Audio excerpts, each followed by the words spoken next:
यदि लंबे समय से आप जो आपकी जमीन है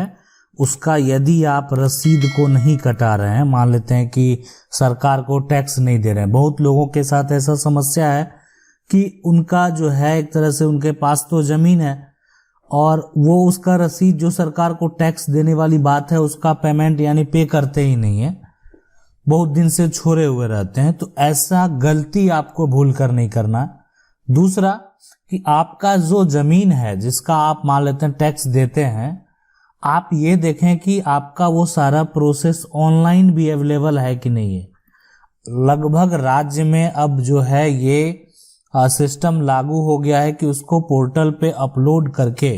जितनी भी आपकी प्रॉपर्टी है, आप समझ लीजिए आपका वो जैसे बैंक बैलेंस होता है तो आप अकाउंट में देखते हैं, उसी तरीके से जो सरकार का पोर्टल है उस पे आप ऑनलाइन उसको देख सकते हैं और ऑनलाइन डायरेक्ट सरकार टैक्स पे कर सकते हैं। तो अभी के समय में अब जो है आपको ऑफलाइन पे उतना भरोसा नहीं करना है जितना ऑनलाइन पे भरोसा करना है। मान लेते हैं कि आपका जमीन का जो भी पूरा जो आपके नाम से है वो सारा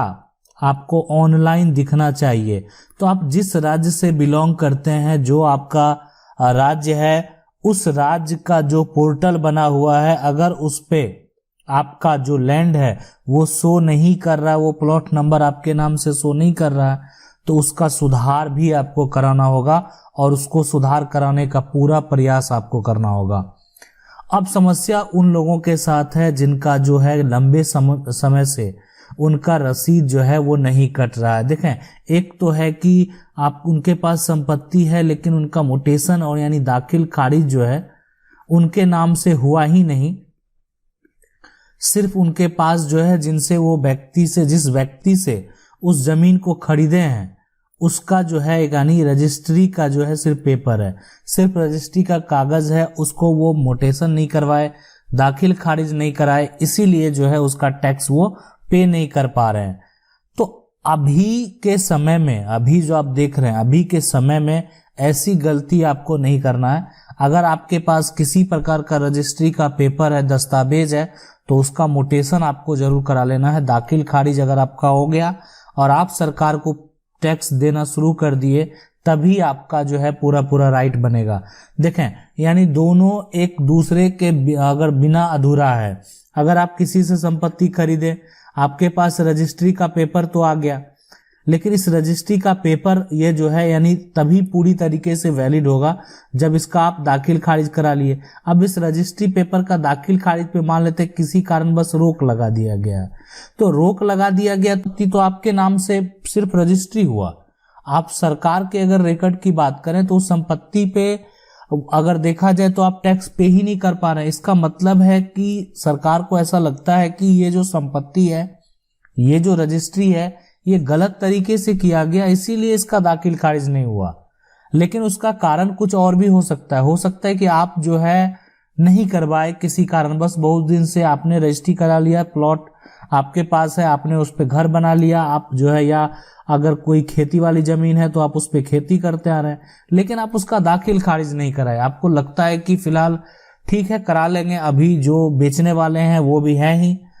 उनका जो भी सपोर्ट होगा, अगर मान लेते हैं कोई जरूरत पड़े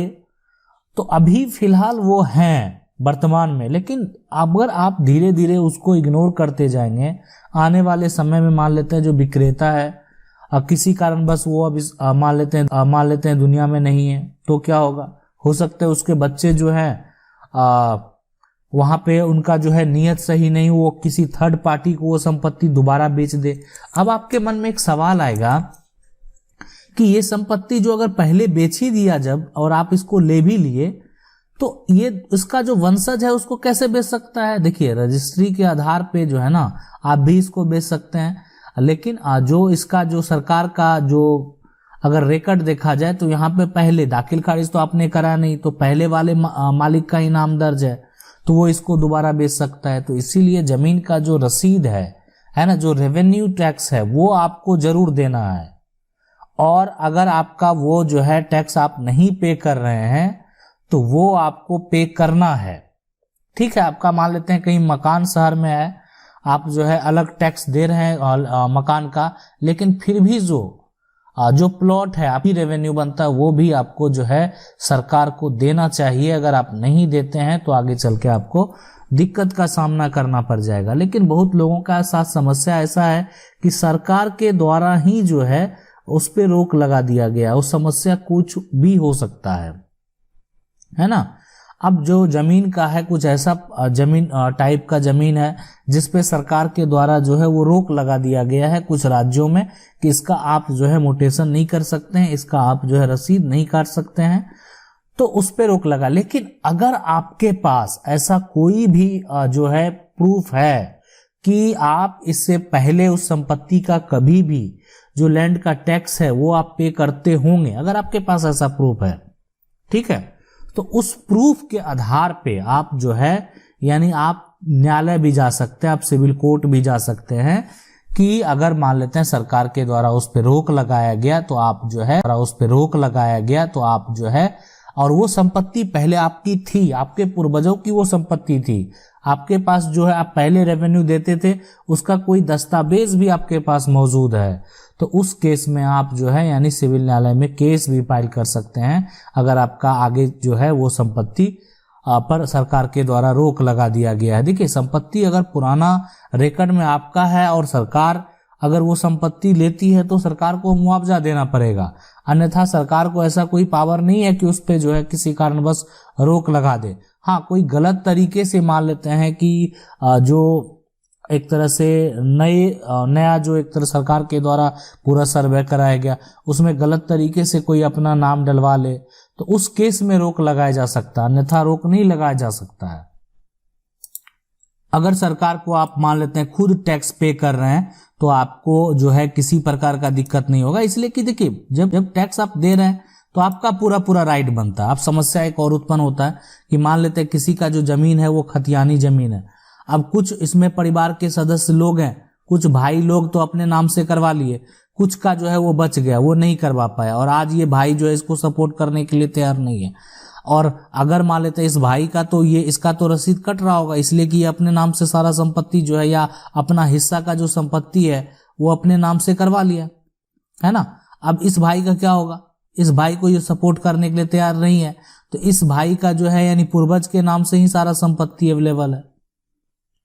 तो उस केस में अगर मान लेते हैं सपोर्ट नहीं कर रहा है, सारा प्रयास आप कर चुके हैं, जितना प्रयास होना चाहिए ग्राम पंचायत स्तर का या अन्य स्तर का जो भी प्रयास है आप अगर कर चुके हैं तो आपके पास विकल्प है कि आप पार्टीशन सूट कर सकते हैं फैमिली के ऊपर और आप अपना शेयर का जो है उसका हक का जो है दावा कर सकते हैं। लेकिन आपको कर लेना चाहिए, इसलिए कि देखिए अगर मान लेते हैं एक भाई है वो अपना सारा संपत्ति अगर बेच देता है, और ऐसा धोखाधड़ी बहुत हो रहा है, एक भाई अपना सारा संपत्ति बेच दिया, अच्छा दूसरे भाई के जो पास संपत्ति है वो भी पूर्वज के नाम से है, तो अब ये जो है भाई है ये भी संपत्ति को दोबारा बेच सकता है। मान लेते हैं कि ये जो है एक तरह से दो भाई का है, अब ये संपत्ति पूर्वज के नाम से है और ये भाई के नाम से ऑलरेडी ये करवा लिया अपने नाम से, इसको अगर ये बेच देता है तो बाद का जो प्लॉट है ये भी तो उसके पूर्वज के नाम से है, तो उसको भी ये बेच सकता है ना। जो भाई सारा संपत्ति अपना बेच चुका है वो दोबारा इसको बेच सकता है। ठीक है, आपका राइट बनता है, आप जो है यानी कानून में जाके कोर्ट में जाके आप इसको हासिल कर सकते हैं, इसमें 100% सच्चाई है कि आप उसको हासिल कर सकते हैं अगर आपके साथ कोई गलत कर रहा है तो। लेकिन यहाँ पे समस्या उसका ये संपत्ति आपके पूर्वज के नाम से दर्ज है, बस सिर्फ समस्या इसी कारण बस हुआ। अगर ये संपत्ति आपके पूर्वज के नाम से दर्ज नहीं होता तो ऐसा समस्या नहीं होता। तो इस बात को ध्यान में रखने की जरूरत है कि जो आप ये संपत्ति को देख रहे हैं, ये संपत्ति अगर आपके पूर्वज के नाम से है और आपके परिवार के लोग आपको सपोर्ट नहीं कर रहे हैं तो उस केस में आप पार्टीशन जो है वो कोर्ट में सिविल न्यायालय में फाइल कर सकते हैं।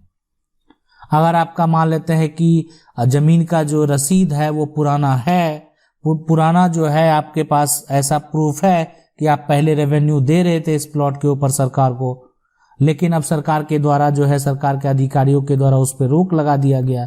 तो उस सबूत के आधार पे आप कोर्ट में जाके दावा कर सकते हैं कि पहले आप इसका टैक्स देते थे और पहले ये संपत्ति आपके रिकॉर्ड में है, और इसीलिए आपका जो है इस पे पूरा राइट बनता है।